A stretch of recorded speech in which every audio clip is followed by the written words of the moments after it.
públicos, vamos a ver qué es un bien público primero, vamos a ver cuál es la provisión óptima de los bienes públicos tratando de resolver el problema del planificador. Después vamos a ver contribuciones voluntarias, es decir, qué pasa cuando las decisiones son descentralizadas, cada persona toma la decisión de cuánto quieren contribuir con el bien público, y después vamos a ver una especie de esquema, ¿verdad?, en el cual uno podría pensar en algunas alternativas para resolver ese problema, que se llama el equilibrio de Linda. Y después vamos a ver dos temas más, además de eso. Uno tiene que ver con el papel del gobierno, ¿verdad? Y los retos que tiene el gobierno para tratar de proveer los bienes públicos. Y dos, que dice también digamos, más bien cómo se pueden valorar los bienes públicos, que es súper clave para tomar la decisión de cuánto debería de proveerse de bienes públicos. Entonces van a ser esos 6 temas que están aquí. ¿Okay? Entonces, el primer ejercicio que vamos a hacer va a ser interactivo. Vamos a hacer una especie de experimento para introducir el problema de bienes públicos. Vamos a asumir que cada uno de ustedes tiene 10 monedas, ¿verdad? Y esas 10 monedas las tienen que distribuir entre privadas y públicas. Entonces, yo al final les voy a dar puntos extras para el examen. No van a aparecer en el examen, pero al final del semestre las voy a contabilizar, y a los que les haga diferencia, ¿verdad?, para la nota, para pasar a los siguientes 5 puntos, se los sumo, ¿verdad? Pero, o sea, así que es verdadero, ¿verdad? Les voy a dar los puntos que dicen aquí. Y el juego es el siguiente. Van a repartir esas 10 monedas, ¿verdad?, entre privadas y públicas. Y, digamos, si son privadas, entonces van a recibir 0.1 por las privadas, ¿verdad?, por las monedas privadas que ustedes contribuyan. Más 0.2 por el promedio de monedas públicas que contribuyó toda la clase. Entonces, individualmente, digamos, el efecto de poner monedas públicas, ¿verdad?, sobre su bienestar va a depender mucho de lo que hace el resto de las personas, ¿verdad? Es más, el efecto marginal de cuántas ponen ustedes va a ser muy pequeño porque va a variar poco el promedio de monedas públicas de la clase si pone muchas, ¿verdad? Y por otro lado, si las ponen en privadas van a recibir la carga directamente. Sin embargo, si las ponen, si todos en la clase pudieran poner las monedas públicas, tal vez ahí sí hay un chance, ¿verdad? El problema es que siempre hay chance para desviarse individualmente y tener puntos adicionales por la contribución, ¿verdad? Entonces, dicho esto, les voy a pedir que en forma privada me manden un mensaje, ¿verdad?, sobre cómo distribuyen ustedes, cada uno de ustedes, esas 10 monedas. Entonces, digamos, podrían escoger 5 y 5, 5 privadas y 5 públicas, o 7 privadas y 3 públicas, o 8 públicas y 2 privadas. Entonces, en un mensajito en forma privada me mandan lo que ustedes quieren contribuir, y yo lo grabo y después con eso les subo los puntos. Así que adelante, porfa, manden, tienen 1 minuto. Profe, ¿usted me puede explicar cómo es esto de las monedas públicas? Es que no me queda claro. Digamos, digamos que el resto de tus compañeros en promedio proveyeron, y tienes 10 compañeros, entonces todos escogieron 5, ¿verdad? Entonces vamos a sacar ese promedio, ¿verdad? Y ponerlo como 5, ¿verdad? Entonces va a ser 0.2 por 5, ¿verdad? Si vos ante eso escoges una moneda, digamos, 5 o 10 monedas públicas, entonces el efecto que va a tener sobre tus puntos va a ser cuánto va a mover esos 10 puntos que vos estás dando, el promedio, ¿verdad? En cambio, el efecto sobre las monedas privadas es directo sobre vos. Listo, gracias. Okay.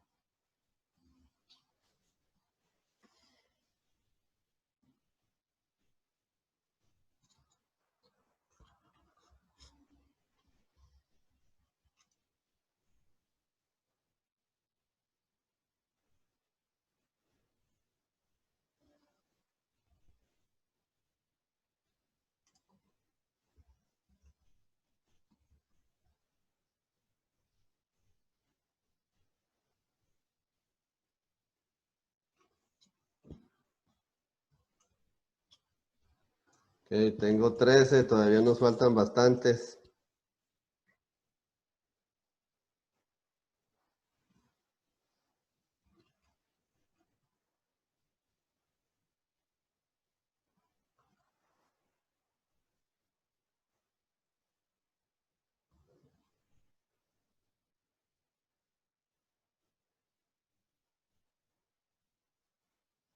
Sí, les voy a dar 10 segundos más para que manden los que hacen falta. Si no lo mandan, no puedo eh, o sea, no reciben los puntos, ¿verdad? Los puntos extra.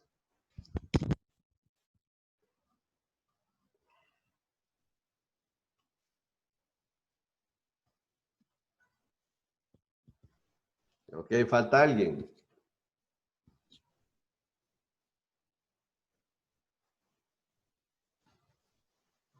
No, voy a asumir que no falta nadie. Ok, listo. Entonces, terminamos el experimento. Ok, entonces, lo primero que quiero recalcar es cuál creen que es ustedes el, el Pareto óptimo.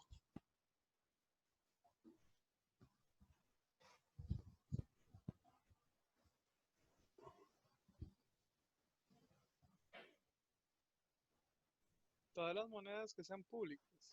Sí, exactamente. Si todos los compañeros contribuyen 10 monedas las 10 monedas al público, ¿verdad? Van a tener, van a alcanzar el máximo de puntos extras, ¿verdad? Pero ¿cuál es el equilibrio de Nash?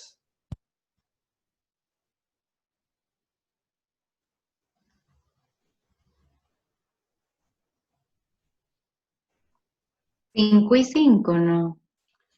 No, el equilibrio de Nash es cero públicas y 10 privadas. ¿Por qué? Porque, digamos, digamos, una vez que cualquier cosa que escojan los compañeros, ¿verdad? El efecto marginal sobre tu bienestar siempre va a ser más alto si pones una moneda adicional en el privado, ¿verdad? Porque recibís 0.1, ¿verdad? Por el privado y en cambio para el público, si pones esa moneda en el público, lo tenés que dividir entre el número de compañeros, ¿verdad? Y después multiplicarlo por 0.2. Entonces, digamos, a partir de que tienes 2 compañeros o 3 compañeros, se hace más rentable incluir, digamos, incluir todas las monedas en el sector, en la parte privada, ¿verdad? Entonces, sobre qué es exactamente lo que quiero enfatizar con esto? La cosa es que hay un problema de freerider, ¿verdad? Las personas que contribuyen mucho al sector público generan un bienestar para todos, sacrificándose ellos, ¿verdad? Y los que agarran todas las monedas para el bien privado, entonces son los que terminan con más monedas, ¿verdad? Y no contribuyen nada al bienestar general, ¿verdad? Entonces, un poco la idea es que, digamos, nosotros como economistas siempre pensamos que las personas actúan en forma racional, ¿verdad? Eso era lo que hemos venido conversando antes, ¿verdad? Sobre todo ustedes en todos los primeros cursos, ¿verdad? Que tratan de maximizar su función de utilidad o las empresas tratan de maximizar los beneficios, ¿verdad? Y ahorita en este curso lo que hemos estado hablando también es sobre economía del comportamiento y casos donde eso no se cumple, ¿verdad? Sí, cuando se den cuenta, ¿verdad? Ya vi algunos de las contribuciones que ustedes pusieron. Algunos pusieron 10 públicas, otros pusieron 8 públicas, otros pusieron 5 y 5, otros pusieron inclusive 10 privadas o 7 privadas, ¿verdad? Entonces hay de todo. Si el supuesto de maximización, ¿verdad? Realmente se diera, lo que deberíamos de esperar más bien es que...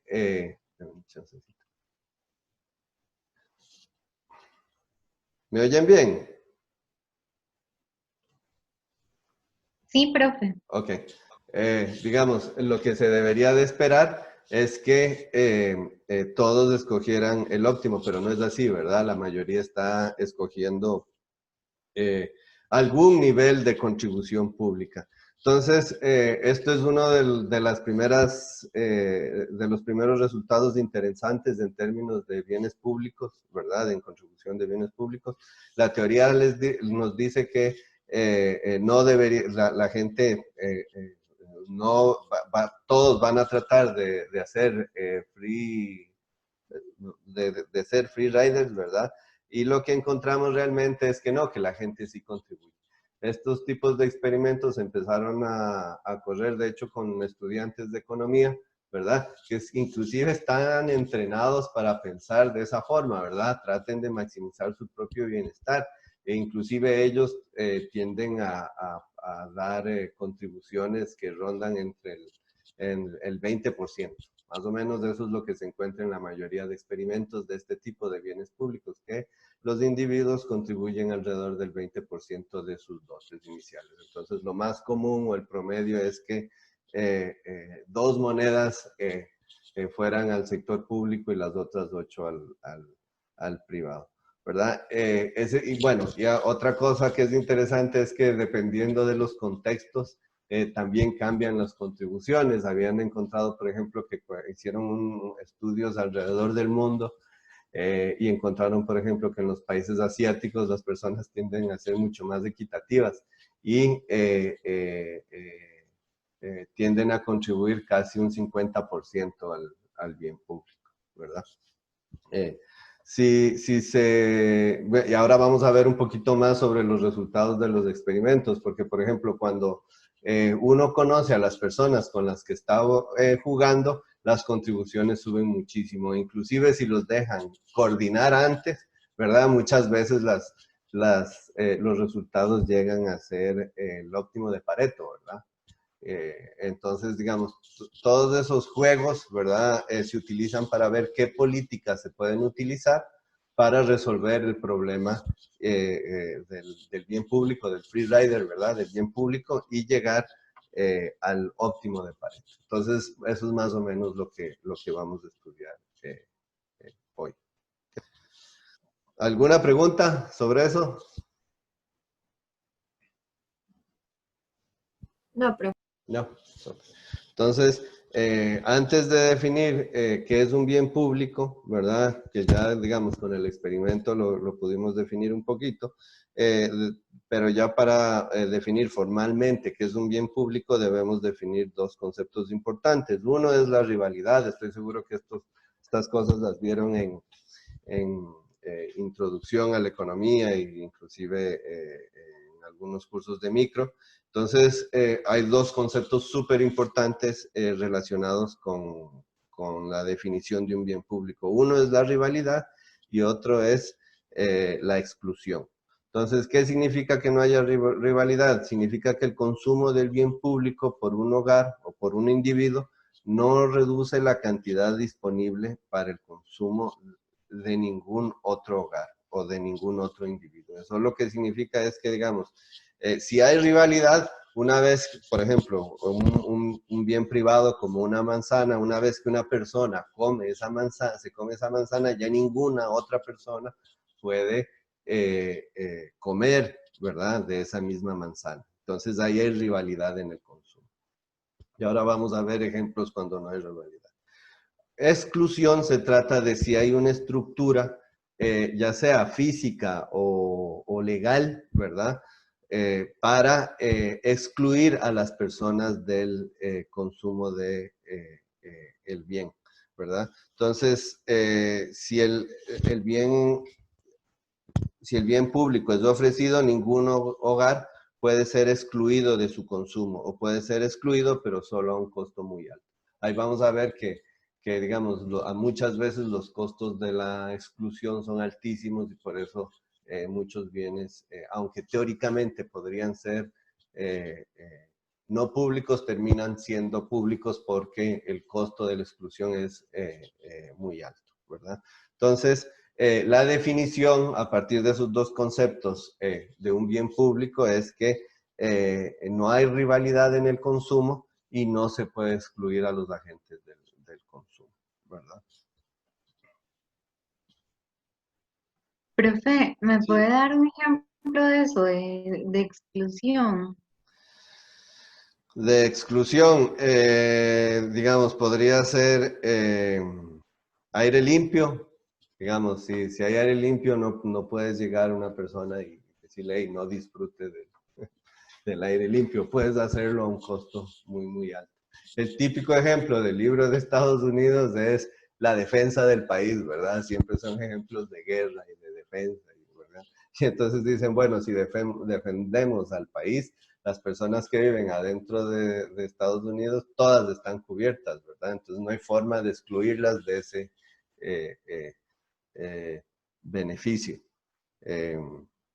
¿Verdad? O un parque, ¿verdad? Que, digamos, puede entrar cualquier persona sin que haya exclusión. En el momento en que pones la cerca, ¿verdad? Y ahí logras excluir a las personas. Pero se trata de que no puedes excluir a las personas de consumir o no consumir. Ya voy a hablar sobre la matriz, sobre los diferentes tipos de bienes que hay y tal vez ahí aclaremos mejor este concepto. ¿Okay? Entonces, el bien puro, público, ¿verdad? Son aquellos que cumplen esas dos condiciones en forma estricta, ¿verdad? Ahí vamos a ver que en realidad es muy difícil encontrar un bien público perfectamente puro, ¿verdad? Porque siempre, digamos, siempre se puede pensar que puede, por ejemplo, inclusive en el aire limpio, si alguien llega y te contamina la par, ya fuiste excluido, o en la defensa de Estados Unidos, si Estados Unidos, por ejemplo, decide no defender algunos pueblos fronterizos, entonces sí hay exclusión, ¿verdad? Entonces sí puede haber exclusión. Lo que pasa es que muchas veces, por ejemplo, el del aire limpio, digamos, si quieres excluir a una persona específica, tiende a tener costos muy altos. Entonces, ahora veamos exactamente toda la combinación y vamos dando ejemplos. Entonces, digamos, ahí, ¿cómo se llaman esos bienes donde sí hay rivalidad y donde sí hay exclusión? Bienes privados. Bienes privados, exactamente. Es una manzana, digamos, todo lo que se consume, ¿verdad? Tienen esas características, ¿verdad? Bueno, acabamos de definir, ¿verdad? Los bienes no excluyentes y sin rivalidad se llaman bienes públicos, ¿verdad? Estos bienes, ¿saben cómo se llama? Estos bienes, hay rivalidad en su consumo, pero no son excluyentes. ¿Alguien sabe cómo se llaman? Los no excluyentes, pero que incluyen rivalidad. ¿Sí? Comunes. Comunes, exactamente. Normalmente, ¿verdad? Son bienes o recursos o bienes comunes. Normalmente ese problema hay mucho, está muy relacionado a los recursos naturales.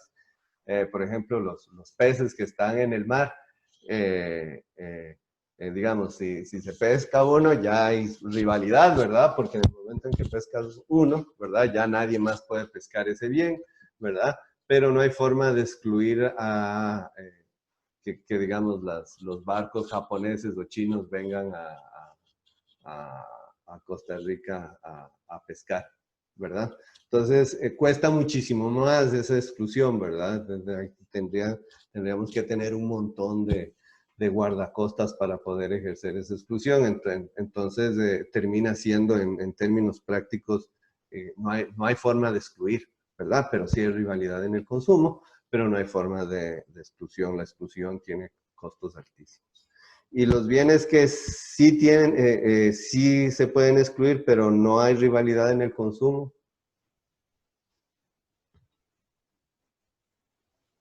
¿Cómo se llaman?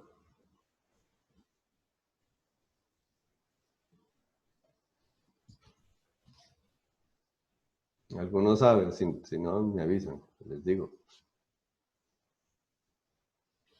Yo no me acuerdo. No, se llaman bienes de clubes, ¿verdad?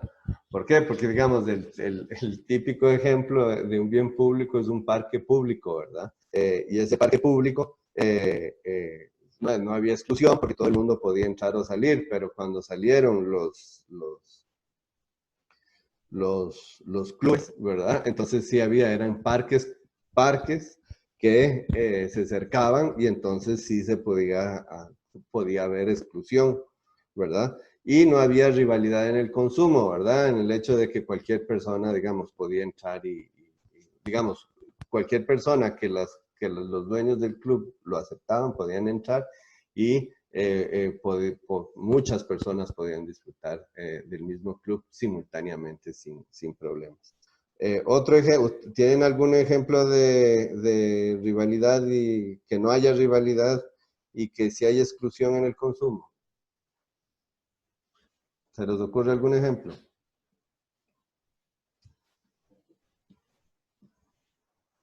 ¿De cuál, profe? De un bien de club.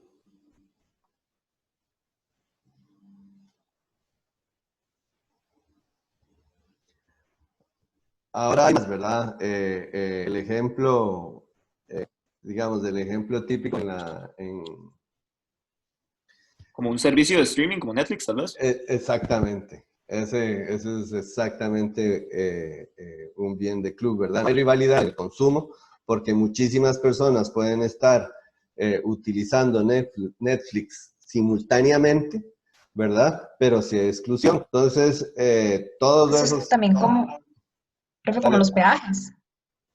¿Cómo los qué? Los peajes Los de las peajes. carreteras. Sí, el peaje puede ser una forma, exacto, es como una forma de un club, ¿verdad? O sea, solo entras al club si pagas, ¿verdad? Pero adentro de una vez que pagas, todos, digamos, la gente que paga puede utilizar la carretera sin problema, ¿verdad? Ahí, digamos, ahora vamos a hablar una cuestioncita sobre todo sobre las carreteras y sobre los parques. Esos ejemplos eran súper fáciles de utilizar para mostrar un ejemplo de un bien público. Sin embargo, ahora como hay tanta congestión, ¿verdad? Entonces, ahora vamos a hablar un poquito sobre cuál es el rol que juega la congestión en ese tipo de bienes, pero exactamente, ¿verdad? Las carreteras ahora las construyen de tal manera que se pueden cobrar, ¿verdad? Pueden cobrar porque hay solo una entrada y hay una salida y ponen los peajes en las entradas, en las salidas para asegurarse que los que entran o los que van saliendo de la pista tienen que pagar, ¿verdad? Entonces, eso es. La televisión de cable también es otro ejemplo de bienes de club, internet y todos esos servicios streaming. Son buenos ejemplos de bienes de club. Ahora, yo me voy a enfocar en bienes públicos, ¿verdad? Y alguna discusión sobre, les voy a dar tal vez algunos detalles sobre algunos de los bienes en algún momento. Sin embargo, sí les quiero contar que hay un montón de teoría y de evidencia empírica para bienes de clubes y bienes de recursos comunes, ¿verdad? Hay, por ejemplo, una Nobel, la Eleanor Ostrom, que le dieron el premio Nobel en economía. Ella venía de ciencias políticas por trabajos que tenían que ver con el manejo de recursos naturales y de recursos comunes, ¿verdad? Y lo que encontraba ella es, había esta teoría de Harding, se llama, que escribió un artículo en la revista Science como en el 50, ¿verdad?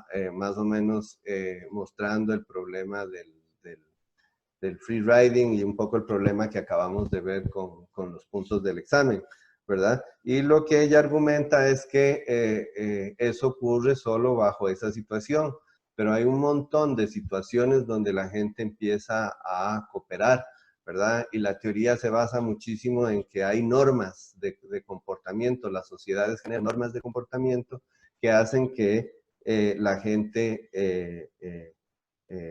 extraiga, por ejemplo, los recursos con medida, ¿verdad? Y tome en cuenta la situación de las otras personas en las comunidades. Y por eso fue que le dieron el premio Nobel a Eleanor Ostrom, por, digamos, un poco romper esa creencia, ese paradigma sobre el manejo de recursos o bienes comunes.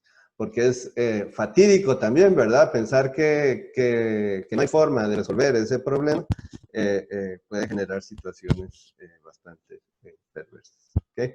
Entonces, otra situación, ¿verdad? Les estoy hablando de todas digamos, las partes relevantes de cuando hablamos de estas características. Primero, vean, lo que dice la caricatura aquí es que un hombre, me cambié $1 con él y los dos terminamos con $1, ¿verdad? Pero me encontré un hombre e intercambié una idea con él y los dos terminamos con 2 ideas, ¿verdad? ¿Qué es la cosa? ¿Hay rivalidad en las ideas? ¿Qué es lo que está pasando aquí? ¿Hay rivalidad en el consumo de ideas? No. No, ¿verdad? 2 personas pueden tener la misma idea y eso tiene que ver mucho con tecnología, ¿verdad? Con recetas. Una vez que yo sé cómo construir algo o digamos, la receta de la Coca-Cola, por ejemplo, o ese tipo de cosas, ¿verdad?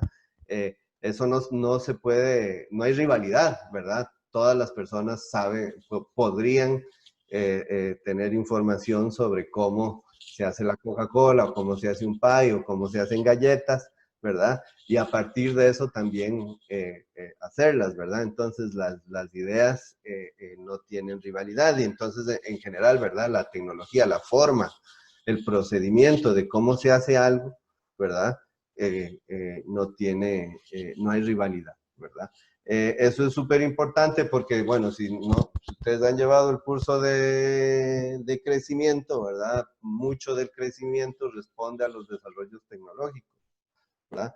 Y entonces, cómo se trata los desarrollos tecnológicos es importantísimo en relación al crecimiento. Y esta tecnología no tiene características de bien privado. Entonces también hay un montón de literatura relacionada a cómo se debe de manejar la tecnología para contribuir al crecimiento, ¿verdad? ¿Hay posibilidad de exclusión de la tecnología?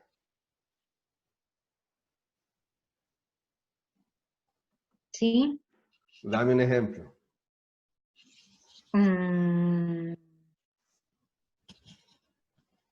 ¿Por qué dijiste que sí? Es que yo pensaría como la tecnología como aplicada ya a algún tipo de bien. Entonces, si usted no tiene la capacidad de compra, entonces se excluye. Ajá, digamos, no, la tecnología, digamos, ya cuando está producido el bien, ya es un bien privado, ¿verdad? Digamos, si es una compu o una cámara, ¿verdad? Ya eso tiene características de bien privado, porque si yo la uso, vos no la podés usar, ¿verdad? Pero la forma en... ¿Perdón? No, no, perdón. No, no, Déjame perdón, termina. La forma en que se construye esa computadora, eso es lo que es tecnología, ¿verdad? La receta con la que yo construyo esa computadora. Valeria. Ah, sí, sí, eso iba a decir, como, se refiere como a las patentes. Las patentes son una forma de exclusión, ¿verdad?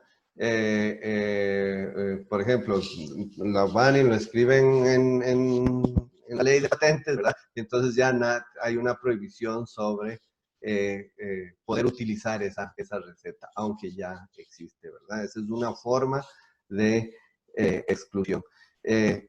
Digamos, si no existiera eso, ¿verdad? El problema, ¿verdad? Es los incentivos que se generan para producir ideas, ¿verdad? O tecnologías, ¿verdad? Si todo el mundo las puede copiar, ¿verdad? No hay incentivos para producirlas porque no voy a generar ningún ingreso de eso. Una vez que la saque, ¿verdad? Todo el mundo la va a poder copiar. Entonces, un poco la ley de patentes es para generar esos incentivos, ¿verdad? Y eso era lo que tenía que ver con el crecimiento. También parte de los que estudian de crecimiento están enfocados en esa parte de las patentes, ¿verdad? Porque si no hay, digamos, si no tengo incentivos para generar ideas, entonces no lo voy a hacer, ¿verdad? Y además, el proceso de generación de ideas es súper incierto, ¿verdad? A veces tiene éxitos, a veces no. Cuando yo estaba estudiando, el ejemplo que usaban en la clase mis profes era las medicinas, los antivirales del SIDA, ¿verdad? Del HIV. Hay diferentes tipos de virus, ¿verdad? Y, por ejemplo, el que está en Europa, ¿verdad? Los antivirales eran buenísimos, casi que, digamos, o sea, mientras estén tomando las pastillas, nunca se desarrollaba la enfermedad, pero los virus el tipo de virus que se estaba desarrollando en África, no inventaban las pastillas porque ninguna de las farmacéuticas quería invertir en África por varias cosas. Uno, porque, digamos, el mercado es muy pequeño en términos de poder adquisitivo, ¿verdad? Entonces no pensaban que no iban a generar beneficios, entonces simplemente no experimentaban. Y dos, un problema de economía política es que en el momento en que ellos invierten y se crean la vacuna, y ellos esperaban que hubiera mucha presión por parte de los gobiernos para que no haya patentes, sino que se distribuyera en forma genérica. Y esa es una discusión que ha habido permanentemente, por ejemplo, entre Brasil y Estados Unidos, que Brasil se dedica, produce medicinas genéricas, y Estados Unidos no quiere que Brasil haga eso, etc. Entonces ahí hay un montón digamos, de contribuciones interesantes sobre ese tema y problemas que realmente son económicos. Ahora, ¿verdad? No tenemos que ir, para muy largo, ¿verdad? El ejemplo de las vacunas. Ahora todo el mundo está invirtiendo en tratar de generar las vacunas para el coronavirus, ¿verdad? Vamos a ver quién llega primero, ¿verdad? Pero las patentes, ¿verdad? Las empresas están corriendo porque hay un marco legal que les va a permitir generar beneficios del desarrollo de esas vacunas, ¿verdad? Entonces, esa es la idea. Profe, Profe, bueno. dale. Jadi. Exclusión, pero se generan incentivos para que entonces la gente siga produciendo tecnología. ¿Puedes repetir? Es que se cortó un toquecito. Ok, que entonces la tecnología no tiene rivalidad y no tiene exclusión, pero se generan incentivos para que la gente siga produciendo tecnología. Se generan instituciones para que haya exclusión, ¿verdad? Ok, ok. Eso es lo que está pasando. Se genera un marco legal para poder excluir a las personas, y si copias la medicina, estás cometiendo un acto ilegal, ¿verdad? Entonces, la receta solo la puede usar la persona que lo inventó, y entonces sigue generando beneficios. Ahí hay como a ciertos años, ¿verdad? Para las medicinas dicen, bueno, usted puede generar beneficios por 5 o 7 años, ¿verdad? No estoy seguro cuánto era, ¿verdad? Que me imagino que varía entre países. Y después de los 7 años ya cualquier persona puede generar esa medicina. Entonces, por ejemplo, después de esos 5 o 7 años los precios caen muchísimo porque ya hay, casi que se van al costo, ¿verdad? Porque empiezan a haber competencia porque hay medicamentos genéricos, pero antes de eso las empresas tienen poder monopólico para una medicina, entonces pueden extraer un montón del beneficio. De hecho, había un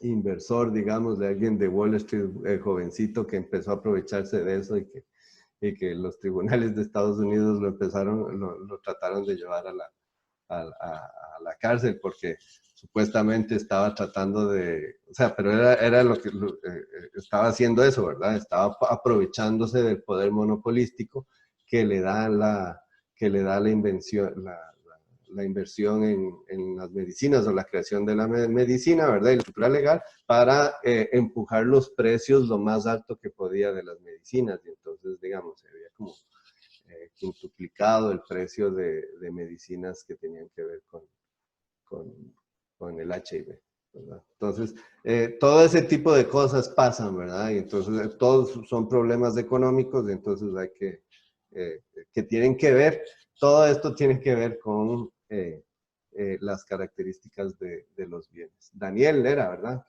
¿Querías decir algo?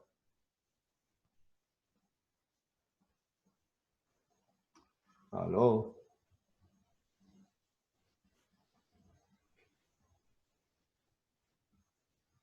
Era Daniel, ¿verdad? El que habló.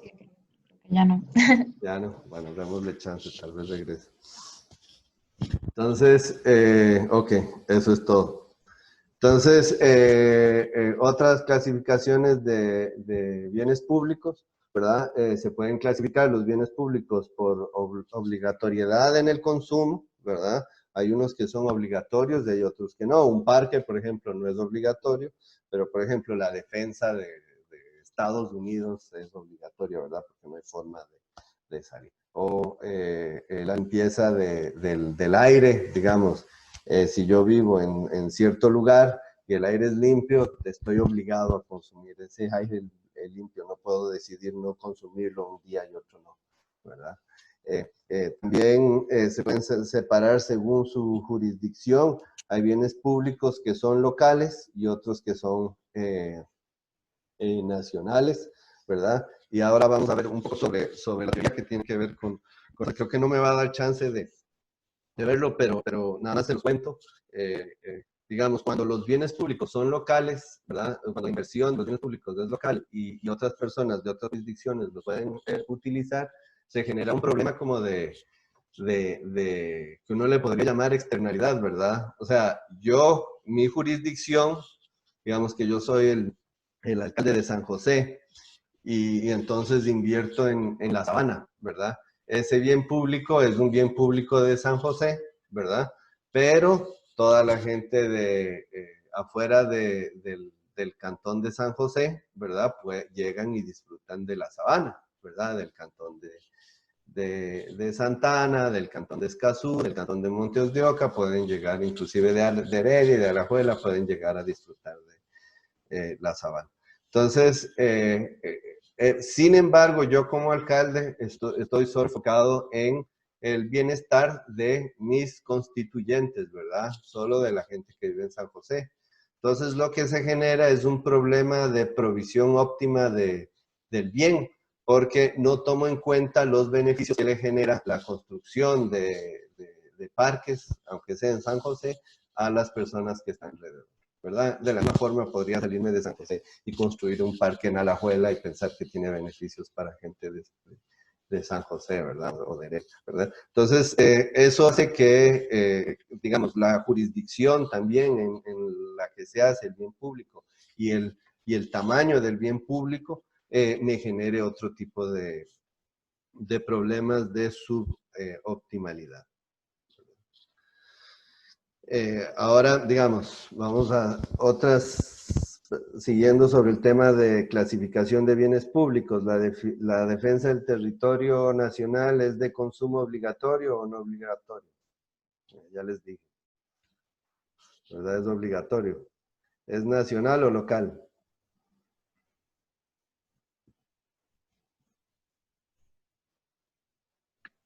Sí, de fijo que nacional, porque yo no voy a decir como, ay, es que yo solo vengo a defender a tal región. Sí, eso es exactamente. Bueno, digamos, el país no.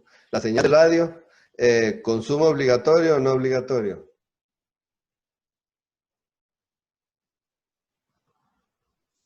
Es no obligatorio.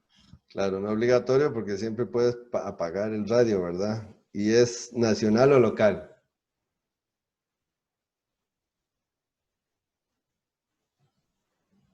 Me parece que ambos, porque hay radios que solo están en una región.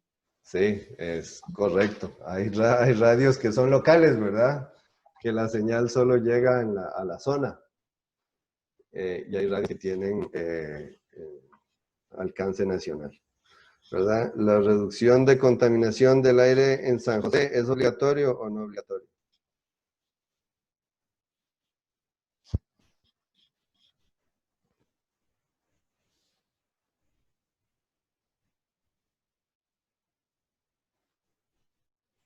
Obligatorio, profe. Si vives en San José es obligatorio, ¿verdad? En forma de no disfrutar esa reducción, ¿verdad? Si no vives en San José puedes entrar o puedes decidir ir o no ir y no es obligatorio, pero si vives en San José es obligatorio, ¿verdad? Entonces, ojo, lo que yo quiero discutir un poco aquí es que mucho depende del individuo, de la persona, ¿verdad? Y cómo se relaciona al bien, ¿verdad? Y aquí obviamente es local, ¿verdad? Entonces, hay que siempre pensar en estas características de los bienes públicos, si es de consumo obligatorio, no obligatorio, local o nacional, ¿verdad? Para también pensar qué consecuencias puede tener sobre la distribución eficiente de los recursos, ¿verdad? Y de si llegamos a la optimalidad.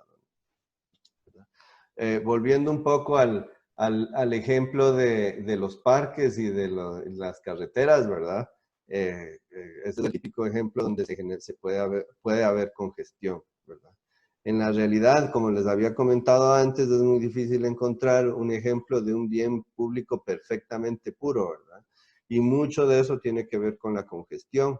La congestión hace que el retorno de la utilización del bien público de cada consumidor se reduzca cuando otro agente lo consume, ¿verdad? ¿Qué significa eso? Que digamos, yo estoy disfrutando de un parque, pero si llega una persona, digamos, si llega la primera persona, lo voy a disfrutar igual. Pero digamos, si ya empiezan a llegar 20, 30 personas más al parque, entonces mi utilidad va decreciendo en función al número de personas que están utilizando el bien público, ¿verdad? Y ahí hay una reducción en el retorno, ¿verdad? Una reducción en beneficio, porque las personas lo están utilizando. Como no hay exclusión, todo el mundo puede llegar, ¿verdad? Y al principio no hay rivalidad, ¿verdad? Pero ya llega, si llegamos a un punto donde hay muchísimas personas en la carretera 27, tal vez mejor, por ejemplo, hubiera sido no pagar el peaje e irme por carretera vieja a Santana, ¿verdad? Porque hay congestión. Entonces ya la congestión hace que el bien genere rivalidad, ¿verdad? Ahí es donde está la parte clave. Cuando hay congestión, la utilidad derivada de cada consumo de un bien público congestionado es una función creciente de la oferta del bien público. Si yo aumento un carril, la pista 27, entonces me aumenta la utilidad, pero es una función decreciente en el aumento del consumo de otros hogares. Y entre más carros haya, la utilidad de la utilización de la 27 se me empieza a reducir, ¿verdad? Y esto pasa no solamente en la 27, también pasa en el Parque de la Sabana, también pasa en el Parque de la Paz, ¿verdad? Conforme la gente va utilizando el bien público en forma masiva, eso tiene efectos negativos sobre la utilidad, ¿verdad? Eso es un ejemplo más cercano a bienes públicos, ¿verdad? Normalmente los bienes públicos tienen estas características. Entonces, para que tengan una idea de ese efecto de la congestión, está este gráfico, ¿verdad? Aquí lo que tenemos es un bien, ¿verdad? Si el bien es privado, tenemos consumidor A, ¿verdad? Y el consumidor B, digamos, y hay un bien privado, entonces de ese bien privado o lo consume totalmente el consumidor B, ¿verdad? O lo consume el individuo A, ¿verdad? Y puede haber también una división del bien, ¿verdad? Puede ser que la mitad la consuma el consumidor B y la otra mitad la consuma el consumidor, ¿verdad? Pero no se puede consumir más que esa unidad, ¿verdad? Eso es. Cuando hablamos de bienes públicos, Profe, sí. miras que yo siento que se le está cortando y a veces lo escucho como muy alto y a veces siento como que muy bajo, o sea, no sé si soy solo yo. Ok, tal vez es más bien la voz, porque no, pero en el momento en que hay problemas de señal, me avisan, porfa, para Profe, repetir. digamos, ahorita tiene problemas. Es que se escucha como medio robot, o sea, no sé cómo explicarlo, como medio cortado. Ok, ahorita no hay problema. Cuando haya problemas, me avisan, porfa. Y entonces No, paro. ahorita sí hay problema. Ahorita sí hay. Ok, déjenme ver qué hago.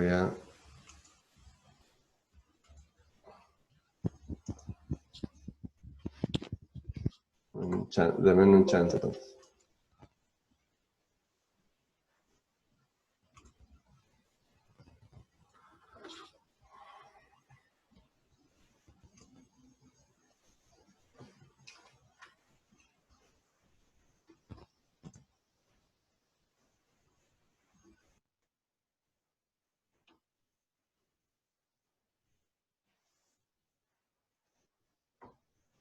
A ver, ahorita. Ahí Sí, se escucha mejor. perfecto, ajá. Ok, súper. Gracias. ¿Puede volver a explicar eso? Es que yo la verdad que no le entendí porque no le, o sea, no le escuchaba. Sonaba Claro, muy raro.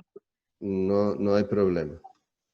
Entonces, tenemos un bien privado, ¿verdad? Entonces, de ese bien privado se distribuye entre el consumidor A o el consumidor B. Digamos, si el consumidor A es el que consume todo el bien, ¿verdad? Entonces consume en este punto, ¿verdad? Todo el bien se lo consume el consumidor A. Si lo consume el bien B, el consumidor B, entonces el consumo de ese bien privado solo beneficia al consumidor B. Y también, digamos, se podría dividir el bien en mitad para el consumidor B y mitad para el consumidor A, ¿verdad? Aquí hay rivalidad en el consumo, entonces, o lo consume el A, lo consume el B, ¿verdad? Pero no pueden consumir los dos simultáneamente. Pasa con los bienes públicos puros, ¿verdad? Esta parte de la congestión tiene que ver con la rivalidad, ¿verdad? Un bien que no tiene rivalidad al consumirlo, entonces, aunque si haya producido una unidad, tanto el consumidor A como el consumidor B pueden generar una utilidad a partir de esa unidad del bien, ¿verdad? Esa es la idea. ¿Ok? ¿Quedó claro? Sí, profe. ¿Y se oyó? Sí, profe. Súper.